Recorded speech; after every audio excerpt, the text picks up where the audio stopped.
Ayan, mga kadito interesado sa mga nagtatanong din kung paano yung mga billing natin sa dito 5G home wifi natin.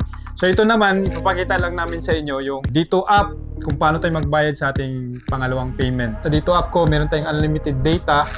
So amount to pay by November 10. So may billing na ako ngayong November 10, 2024, 745. So ito lang yung gagawin niyo. Pindutin lang natin yung pay. So may option po tayo dyan. Meron tayong debit and credit card. Meron tayong GCash. Pindutin mo nga dyan, Mark. Yung Grab, Maya, PayMaya, WeChat Pay. So yan po yung option natin. So kung ikaw magbabayad ng through GCash, so pwede tayo, proceed nyo lang. Assist nila. Automatic yan. Makikita nyo yung billing nyo doon. Tapos connect nyo lang yung GCash account ninyo.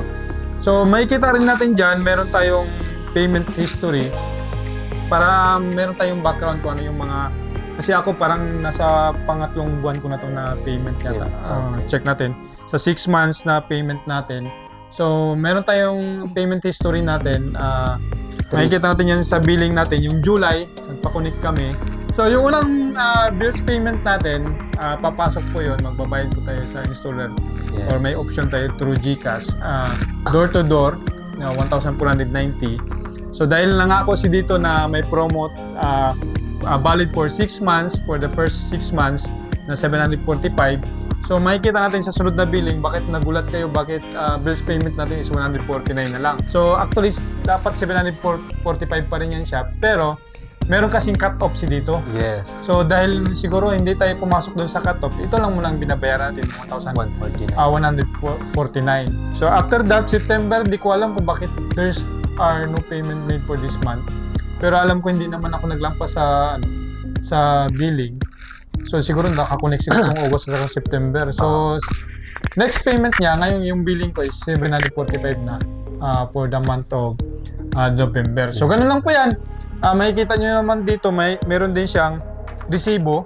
So, yun ang kagandahan. Sa mga naghahanap ng resibo, may resibo na tayo, pwede nyo i-print yan. Ayan na po, kita natin yung mga resibo na binabayaran din kung ano yung payment natin sa through GCash ba siya.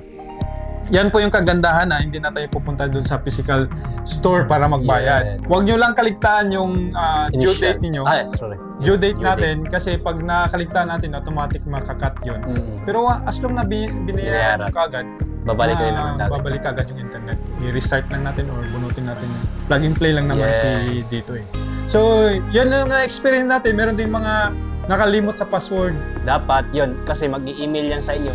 I-email niya mismo yung number at saka yung initial password ng SIM card na ginamit nyo dito. Nag-download lang kayo ng dito app, din yung number na yun at saka yung initial password yung ilalagay nyo para ito mismo yung lumabas. Yan, may nakalagay na unlimited. Yan. Dito sa number na. Yes, sa number na to. Kasi ito yung Wi-Fi password, Wi-Fi number namin. So ito yung yan ang lalabas mismo sa dito app nyo. Kaya kung pwede lang i-note nyo talaga kung saan pwede yung initial password. Huwag kalimutan. Tsaka yung number.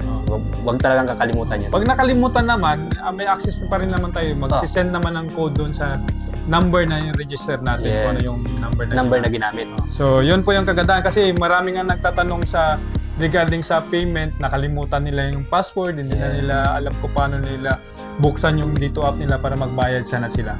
So, hassle sa atin yun. So, kasi dahil hindi ka basta-basta makabayad kung hindi mo alam yung account mo, hindi mo mapasok. Ang kagandahan dyan, kung talagang hirap na kayo, hindi nyo mapasok, so tumawag kayo sa 185 para matulungan kayo doon sa ating sa dito na mag-assist sa inyo sa paano yung mga nakalimutan ng password. So, dapat talaga, Mark, huwag mong kalimutan yung password. I-note nyo talaga yan, guys, na initial password. Okay lang yung number kasi kung yung number naman naka-insert sa cellphone nyo, so i-forgot password nyo lang yun, magsisend naman yun ng OTP doon para ilagay nyo ulit sa panibagong password doon sa dito app nyo. So, yan po siya. Sa Pay, katulad na sinabi ko kanina, sa Pay, makikita natin dyan. Meron din tayo ditong view summary. So, tingnan natin yung view summary natin. Yeah. So, sa view summary natin, makikita natin dyan yung my plan details. So, ito po yung mga option na yung mga account number natin. Meron tayong dito number, credit limit niya. Meron siya. Tapos, cut off natin yung date every 15th of the month. Tapos contract expiry kasi nga 2 years lock-in tayo. Yeah. So yung July ako nagpa-connect. So sa 2026 pa yung mag-expire yung Okay.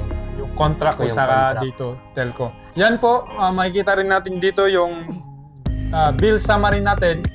So dito naman makikita natin yung monthly bills charge niya. Tapos after 6 months babalik dun sa 490. 1,490.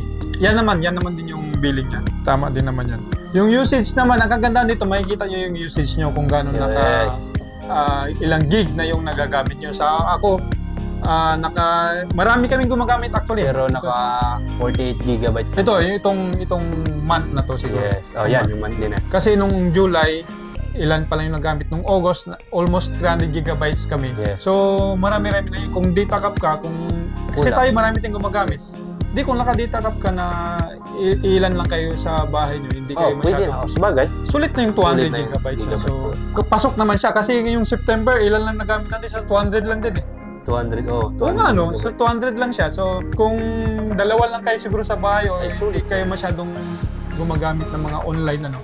So, pwede na siguro mag-data cap din. Pwede nyo gamitin kung talagang hindi nyo kaya afford yung 1,490. Yes. Pwede tayong mag-data cap. So, yan po yung ngayong October. So, malapit na matapos. Siguro abot pa siguro ng mga 300. 300. Tapos, meron tayong payments. Payments natin, yung billing natin, total bill amount natin, 745 dahil nakapasok pa tayo sa promo. So, yung gusto magpakabit ng 5G home wifi natin, pasok na pasok pa tayo sa promo ngayong buwan na to. Buwan na to. So, ganun lang po mga dito interesado. Katulad ng sinasabi ko, yung pagbayad natin, punta lang tayo sa Pay. Yung option natin dito, meron tayong GCash, tapos proceed nyo lang. Pag na-proceed nyo, bayad na kay goods na. Pag siguraduhin nyo lang na may laman yung GCash or ibang account niyo para makapasok agad ang bayad. Iwasan po natin na lumampas dun sa due date Yes. para hindi po tayo maputulan, makat yung dito signal natin, internet natin. So, yun lang po. Easy to pay lang yan, guys. Yes, Through dito app lang, wala nang hassle yan. walang hassle sa pagpila Hindi mo o na kailangan pupunta ka dun sa pila-pila. physical store para magbayad.